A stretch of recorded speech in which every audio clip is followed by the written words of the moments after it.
There was a time when your bearded dragon would settle into your hand without flinching. Eyes calm, body soft, maybe even closing its eyes on your chest while you watch TV. And now you open the enclosure the same way you always have. You bring your hand in slowly, same time of day, same routine, and it backs up. Maybe it puffs the beard out just slightly, turns its head away, or scoots toward the hide, tail tucked, watching you from the corner. Nothing about you has changed, but something between the two of you has. This is one of the quieter heartbreaks of keeping a bearded dragon. The slow realization that the dragon you used to hold for 30 minutes a day is now treating your hand like a problem to avoid. It does not mean your dragon has turned mean. It does not mean it has become stubborn.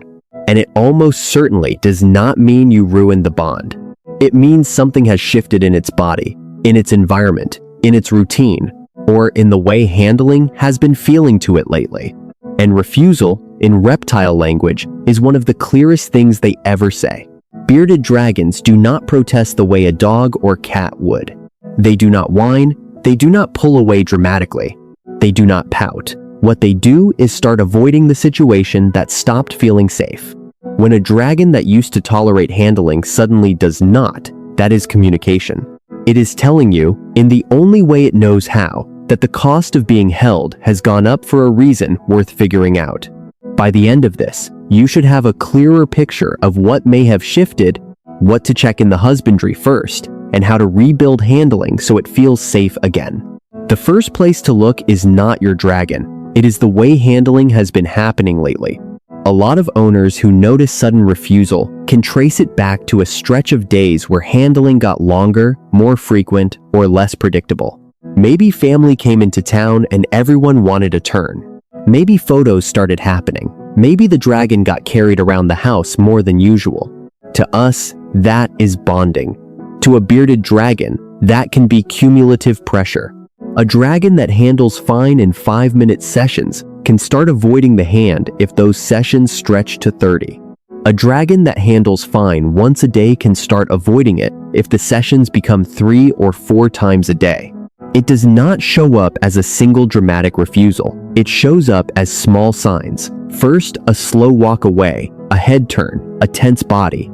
And then, when those signs go unread, the dragon escalates. It backs up. It puffs the beard. It runs to the hide.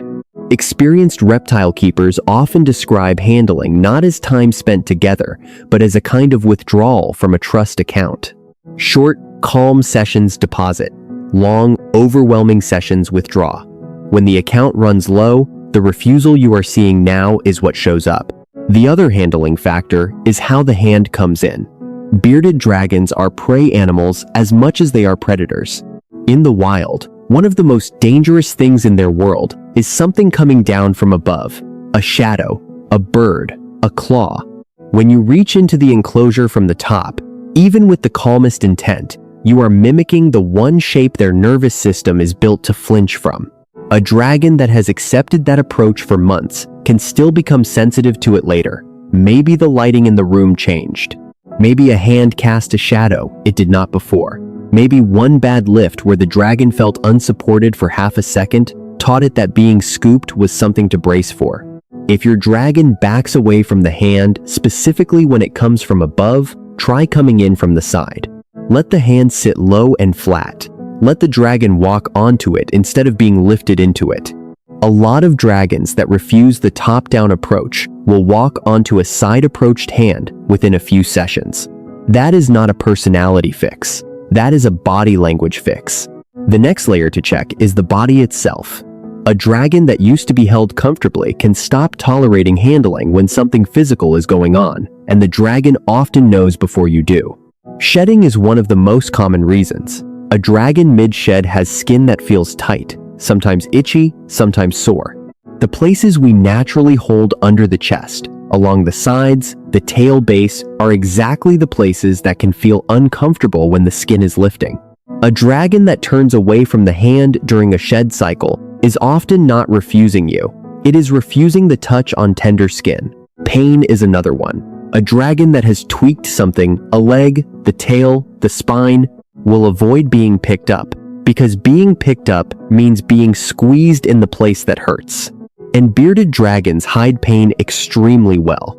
They are descended from animals that could not afford to look weak in the open. So the first sign that something is wrong is often behavioral. A dragon that used to handle fine, now flinching when touched. If the refusal is sudden and you cannot trace it to a routine change or an approach change, this is worth taking seriously. Look for other signs. Is it eating normally? Is it basking the way it used to? Is the stool normal? Is one limb being favored? Is the body being held evenly?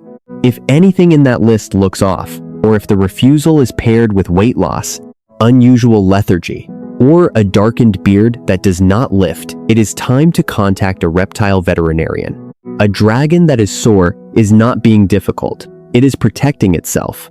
This is where the behavior stops being about you and starts being about what your dragon is feeling in its own body. There is also a calendar reason this can happen. As the days get shorter, even indoors, many bearded dragons start moving toward a deep winter rest. Appetite drops, basking shortens, sleep gets longer, and very often, handling tolerance falls off a cliff. A dragon heading into that seasonal slowdown is not the same dragon you had in summer. Hormones can do something similar. Dragons that have reached maturity often go through stretches where their tolerance for handling drops. Males can get reactive. Females carrying eggs, even without a male present, can become protective of their space and refuse handling that used to be routine. These windows pass, but while they are open, pushing through them just teaches the dragon that the hand is something to brace for. If your dragon has stopped accepting handling and the timing lines up with cooler months, dimmer light, or recent maturity, the most respectful thing you can do is back off. Not forever, just for now. None of this is permanent. Trust between a dragon and its owner is built in small, repeated, calm experiences, and it can be rebuilt the same way. The first rule of rebuilding is to stop forcing handling for a while. Not because handling is bad, because forcing it during a refusal stretch teaches the dragon that the hand ignores its no. And once a dragon learns the hand does not listen, every future session starts from a worse place. Replace handling with presence. Sit by the enclosure. Let the dragon see you without being grabbed. Talk near it. Do enclosure tasks calmly misting, swapping water, refreshing the salad, without making every visit end in a lift. When handling does start again, keep it short. 2 minutes. 3.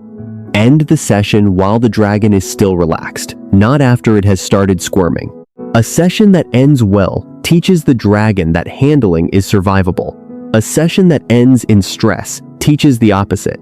Approach from the side, palm flat. Let it walk onto you. Support the whole body, chest, belly, back, legs, so it never feels like it is going to fall. A dragon that feels secure in your hand will tolerate a lot. A dragon that feels unstable will refuse, even from someone it used to trust. And watch the body before you touch. A dragon walking around the enclosure with a pale beard, a soft body, alert eyes, that is a dragon you can probably approach. A dragon flat against the floor, beard slightly dark, body tense, watching your hand, that is a dragon telling you, today is not the day. Listening to that is not giving up. That is the foundation of every long-term bond a reptile keeper builds. The dragon that used to fall asleep in your hand has not stopped being that dragon. Something changed in its body, in its routine, in the season, or in the way handling started to feel. Refusal is not the end of the relationship. It is the dragon telling you, clearly, that the conditions need to be checked. When you check the husbandry temperatures, UVB, recent stress, shed cycle, season, and you adjust the way you approach, the same dragon that has been backing away will, in most cases, come back to you. Slower than before, more carefully. But it comes back because it learns the hand listens now. That is not the same as the dragon loving you. It is the dragon learning, through repeated calm experience, that you are not a thing to brace for. And in reptile terms, that is the deepest kind of trust there is. For the next 7 days, do not lift your dragon unless you have to. Sit by the enclosure. Open it gently. Approach from the side slow, low, flat. Watch the body before you touch. The beard, the posture, the way the eyes follow your hand. If it walks toward you, that is a yes. If it backs up, puffs, or turns away, that is a no. And today, the answer is to listen. Take a few quiet notes each day. By the end of the week, you will know more about your dragon's current comfort window than any general guide could tell you. And the dragon that has been refusing your hand will be the one teaching you how to earn it back.